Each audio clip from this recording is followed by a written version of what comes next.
You're watching TVSA, television for San Antonio.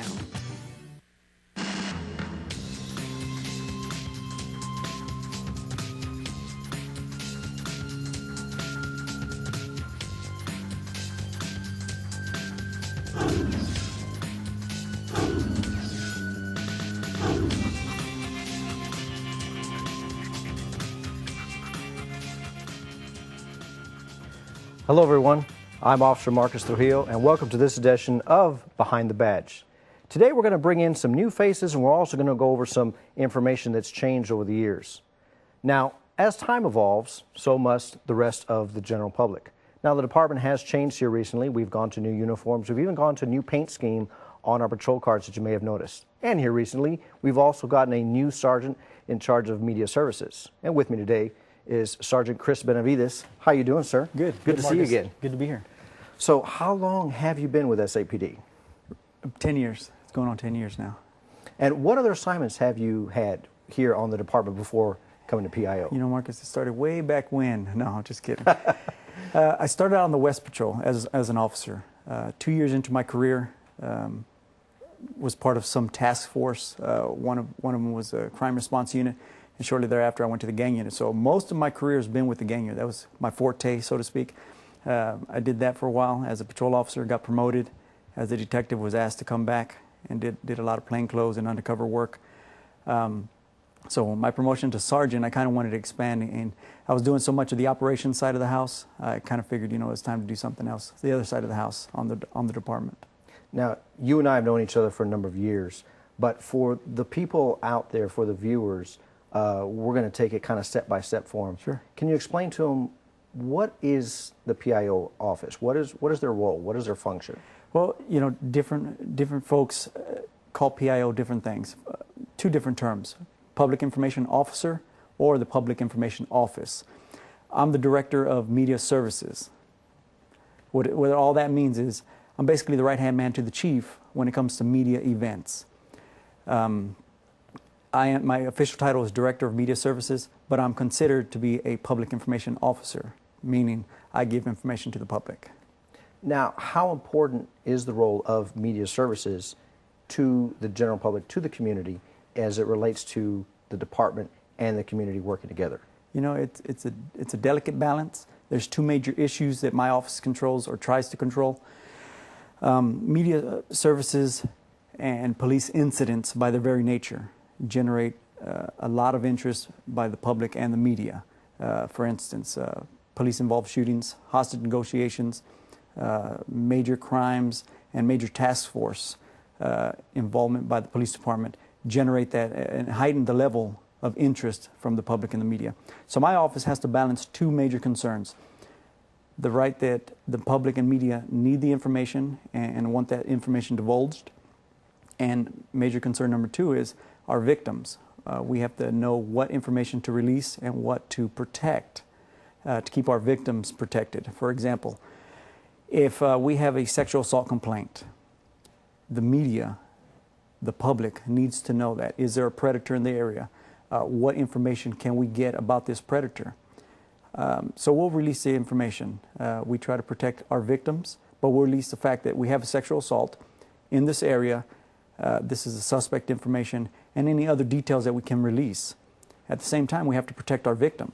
We're not going to let the audience know that our victim this is the name. We'll release certain information as in it was a female or male, the age. Right, and respecting the right to privacy. Sure. And then the suspect information won't get released. If we have someone in custody, we don't officially release the name of the suspect until he's been formally charged. He or she's been formally charged. So we have to weigh that delicate balance on what information to release. We want to release enough information to make the public and media aware, but we also want to protect our victims. Now, you said something a minute ago that I don't want to get too far off track, but in regards to whenever there's some type of emergency event, whether it be police, fire, or EMS, the flashing lights and the sirens do attract attention. What quick message would you send to the motorists out there when they drive up on an accident? Now, we all know that first lane immediately next to the emergency vehicles slow down 20 miles an hour below the speed limit. But what about all the other lanes where people are slowing down simply to take a look because they see all the flashing lights and all the marked vehicles? Well, Mark, you've been out there, you know rubberneckers, and that's a term we use loosely. But that causes some of our other accidents to happen. What we ask is, you know what, as much as we all love the lights and sirens, we all grew up loving the lights and sirens and seeing the little lights flash. And nowadays we have sophisticated equipment to where now instead of the revolving light, we have the strobes and all kinds of good stuff. But we ask that the public understand that there is something going on. And if you're going by, for instance, an accident scene, please move over. Move it along. Move it along, so to speak. Be careful, but move it along. We have it well in hand. And you know what? A lot of the public does the lights draw a lot of the attention. It does. It does attract everybody's attention. And there are a lot of delicate balances that you and the other staff members in your office do have to balance in your everyday job. What would you say is the most challenging or the most difficult once you show up on a scene? What is the thing that is the most challenging for you in your capacity? I've been appointed to this position for almost 2 months now, and from what I've seen, the most challenging task that I have is getting the message out that will not be distorted, contorted in any way. And that's a hard balance. That's a hard thing to do. You want to get out there and you want to give the facts. And as easy as that may seem, depending on editing, depending on how it's written in the paper, your message could get contorted in some way. So that is by far the only thing that I've seen that's kind of challenging. You want to get a unified message out there. You want to report the facts. You want to give as much information as you can to the media and public. But I have seen in my short 2 months here that sometimes that message doesn't come out exactly as you planned. You have to dance that fine line. Sure, sure. Now, in your tenure so far, what has been the most rewarding in this new position? Getting the message out exactly the way I wanted it. When it does come out the way you exactly. wanted it to. Yeah. Okay. Now, your position requires you or maybe other members of your staff to make certain types of scenes. What types of scenes would you make versus others that you wouldn't? Obviously, if it's a minor accident on a residential neighborhood, that's not something that media services or PIO would get involved with. But what are some of the scenes where you guys would be called out?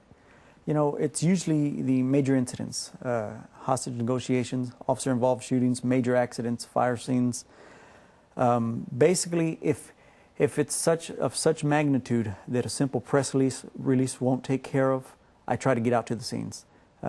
I wish I could get out to some of those accident scenes, but it's more the high-profile scenes. And usually I'm, like I said, I'm right-hand man to the chief when it comes to media services. Right. So on a daily basis, we're speaking to each other, and I'm usually letting him know what's going on. So if he's not with me, I'm usually the one going out to the scenes.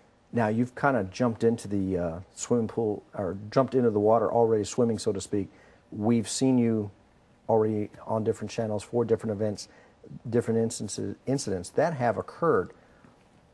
To try to give the viewers a little bit perspective of what is it that you have to deal with arriving on a hot scene, an ongoing scene where detectives and other follow-up units are trying to figure out what's going on. They're trying to piece everything together, but at the same time, you're trying to get the information that you need and that the chief needs for the briefing to the media. Yeah. How challenging is that to get what you need without slowing down anybody that's trying to conduct a criminal investigation? Well, you know, it is a delicate balance there as well. When you show up to the scene, you know you got 100 different incidents happening at one time. We have, let's say we have the hot zone right here, and then you have the peripheral, and you have everyone trying to feed you information. But what I've learned in my tenure is you go to the source. Usually there's a sergeant on scene, and then they handle an officer. So what I do is I've already made it routine to go to those guys. Who's in charge of the scene? I go right to those guys and get as much information as I can. And for the most part, it's worked out pretty well. And it's not exactly a 9-to-5 job. Not at all. Not at all. You're on call 24/7. Sure. There'll be some nights where I can get a good night's sleep, and other nights where I'll have 2 call-outs a night. So yeah, it's I'm on call 24/7. A lot of coffee. Yes. Oh yes. Now, does PIO respond to requests from the general public or only from other media outlets? What is your typical target audience that you guys are reaching out to or responding to? For the most part, it's the media outlets. We do receive requests from some public, which we're happy to take care of. But for the most part, it's media outlets. The daily routine, the reports that go in and out, the daily calls for service, and basically media calling us and asking, hey, what's going on at this scene? So yeah, for the most part, it's media. Now, is there anything that you can think of for the general public, anything that they can do to help or to assist in something when they do see something that's in a residential, maybe in a business district, not on the highways, but somewhere where maybe there's a lot less traffic? Any advice that you would give to the general public? Again, we all know that the lights and the sirens are going to attract them. Sure. You know, if I could put one message out there, it'd be, if you're involved or anywhere around a crime, we can use all the extra eyes that we can get. I'm not saying get involved as far as going up and putting yourself in harm's way, but if you have those extra eyes for us, if you can give us details, if you can give us facts about what happened, about the crime, we always look forward to that. If you arrive after the fact and you see all the police lights and sirens, we ask that you please, you know, the public has a right to know certain information, but we ask that you not get into our ingress and egress areas. Please step to the side. We usually do a good job at putting all of the public in a certain area away from the hot zones, but there's nothing wrong with trying to find out information, and if you see me out there, ask me and I'll tell you. Okay. Now, we've been talking here with Sergeant Chris Benavides, in case you're joining us a little late, going over media services and the role of the Public Information Office. Now, we've seen recently here in the media, and it's no secret, some reporters are trying to relate the increase in family violence to the economy, and coming up in just a few minutes, Officer Dart is actually going to be interviewing some people from the crisis response teams. What information could you give to the general public as it relates to that? Is this something that maybe we should be a little bit more aware of our neighbors, or is this something that is coming to light more now than before because we're getting the word out better? I think we're getting the word out a lot better, and that's one of the problems or issues that our department is any department will be faced with: family violence, assault calls. So the chief and I have discussed that at length, and we're brainstorming. We want to get the word out that there is help for our victims. What we're finding is a lot of the victims don't want to come forward, and we ask that if you're calling law enforcement or not calling law enforcement or one of the other agencies, please let someone know, someone around you. If neighbors are witnessing some of this violence, please call in. But yeah, that is a hot topic. It usually is, and we're out there. We're trying to get the message out, more awareness. Well, Sergeant Benavides, thanks again. I appreciate Sure, you coming in. thank you. We hope to have you here again soon on some other topics. And we've been talking with Sergeant Chris Benavides, the new Media Services Director for the San Antonio Police Department. And coming up in just a few minutes after this short break, Officer Robert Dart, my partner, will be interviewing some officers, an officer and a caseworker from the crisis response team to bring you more information on that topic. You're watching Behind the Badge.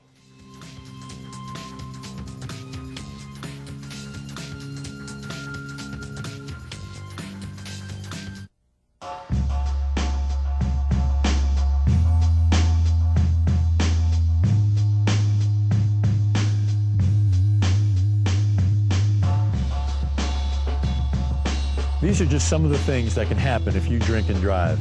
I'm Police Chief William McManus. If you're drinking and driving, you're hurting this community. Are you ready to live with the consequences? Think about it. It's just not worth it. Call a cab.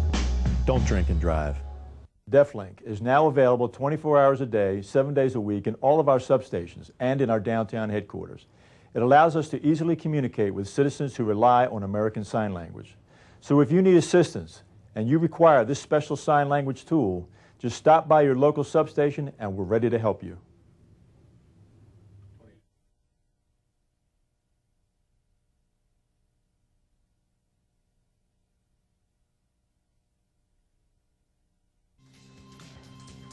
Welcome back. I'm Officer Robert Dart with Behind the Badge, and we are here speaking with Officer Tracy Williams and Mr. Craig Hodge with the crisis response team. And one of the things in, I guess, the police work we deal with on an everyday basis, but in some social circles, it's somewhat faux pas to speak about, and that is domestic and family violence. And these individuals here work with it every day, and they're here to tell us more about it. Welcome. Thank you. Thank you. Okay, what is the crisis response team for those that aren't familiar with that? Crisis response team is basically a follow-up unit to the patrol units that go out, and we provide assistance to domestic and family violence to those victims in the form of safety plans, relocation, assistance with legal and outside agencies for counseling and that sort of thing. And we also act as basically what I try to tell people to help them understand a little better is we act as a liaison between the time that the offense happened and with our detectives down at the follow-up units. And what we try to do is assure, like Mr. Hodge said, the safety, if there's any more cases that we need to walk warrants, any of that. So we act as that little cushion to make sure that we're keeping the victim as safe as possible. So if immediate action needs to be taken, we're there to step in and do that. Okay. Department-wide, about how many officers and caseworkers are on the CRT units? There's 6 substations, and each substation has 3 officers and 3 civilians. And then we have the victims advocacy unit at the main station. Oh, okay. So we basically have the whole city covered in that aspect. Recently, I know that they've expanded the unit. By how many officers was each unit expanded by? Each officer got 1 officer and 1 civilian. It was increased to. So basically, it increased by 2 individuals then. So, right. Have you seen an increase in cases lately? Yes, in the month of June alone, this year we handled 211 cases versus to last year in June we had 179, and we're averaging about 200 cases a month based on this time last year. Okay. So there has been an And increase. again, we're from the Prue substation, so this is only the Prue substation. This is only statistics. Okay, right. these stats are only from Prue. Right. So they could be different, say, on the west side or on the east side or even the south side. Have you seen an increase? I mean, obviously you have seen an increase, but what would you say might be a factor to the increase The in common family violence? denominator that I tend to find in my cases, and Mr. Hodge can concur or add to it, and that is that the biggest factors that I see is going to be substance abuse and alcohol. Those always seem to be the most commonality of all the cases that come through my desk. The second one that I've noticed, and it's a stressor, is the economy, and in that way I mean people have lost their jobs. So they already have the substance abuse issues or alcohol abuse, and then they lose their job, and it just, the stressor increases by trillions, and I'm using that loosely, because that just, it makes their anger and feeling of they can't, do anything about it more so. Would you agree? A case in point, I had a case on my desk where an individual was unemployed. He was laid off, and what triggered the incident itself was the fact that he was unemployed, and of course she was, writing him about getting a job, which kind of led to the incident itself. So it does contribute to the increase. Would you say that's an isolated factor, or is it more of a repeat? Would you likely see these folks again in the future? If the economy stays like it is, we'll probably see more cases. I think it was an isolated case. That was the first case I've really seen that was directly attached to that particular, not the unemployment thing. So I would say that was an isolated case. But I think we'll see more of those cases as time goes on if the economy stays the way it is. Right. As far as we're talking about isolated cases, right. Are there a lot of repeat cases where you're having the same victim, same suspect, or vice versa, where they're both suspects or they're both victims in that case? Statistically wise, on average, a person goes back 8 times. The victim normally goes back 8 times before they finally actually do leave and not go back.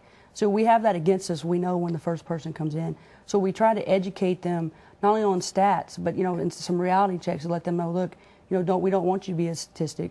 And we also try to immediately engage them in services that will prevent that and maybe help empower them and help them rebuild the self-worth that was torn down or the esteem issues that the controller had on them. Because normally that's why they stay. It might be because kids, money. The cycle of violence, the way it works is the controller immediately starts attacking their support group first, which would be friends, family, kids. He threatens you, or she threatens the person with, if you leave, I'm going to take the kids. And they feel like they have nowhere to go. They're just stuck. And because of that, they come in and we start educating and letting them know, look, first of all, there's not only a lot of services out there to help you that are free, they'll help you rebuild that, and we can even relocate you if need be. So when it's like a light goes on in their face and they feel relieved because they finally feel like they're not alone. So the biggest thing that we see is if that contact is what's so important. Right after the incident, if we can get to them, which is normally for us 24 hours, if we can establish that contact and start educating them, giving them information, we see the recidivism. It's there. I mean, I'd be lying if it was. It does, but I think it's helping to prevent the statistics of going back 8 times. Right. Officer Williams, you mentioned a couple of things that I want to touch upon. One is the children. We'll get to that in just a second. But you mentioned on average it's about 8 times before someone actually leaves a relationship. Yeah. Is that the statistics locally, statewide, or is that even nationwide? It's nationwide. Okay. It's nationwide statistics. And you talked about a lot of times indirectly or even directly victims of family violence is the children. Right. How are they affected by all of this, by violence in the home? You know, the kids probably, to me, are probably the worst. They get the worst of it, because not only are they seeing the abuse going on between the 2 parents, verbal, physical, emotional, all that, but sometimes they are also products of that too. Sometimes they are being abused as well as not just witnessing it, and then they're torn. You know, they want to protect. We see what I've been seeing is a lot of kids are having a lot of anger issues. Socializing issues. So we also try to get them in some kind of services. What we tend to do in our unit is there's kids involved, we immediately do a referral to Child Protective Services. Just one more factor out there to kind of use as a checklist to make sure the kids are okay, and if they need to remove them, they can, and maybe get them in a safer environment. So we try to make sure that the kids, as well as the victim, the needs are being met. Okay. Do you see that too? Sure, of course. Not only that, statistics show that a child that grows up in a household where there is domestic violence will usually become an abuser themselves because it's learned behavior. Okay. That's, you know, it's shocking, I'm sure, to a lot of folks that are looking at these numbers and actually doing the math and figuring this out.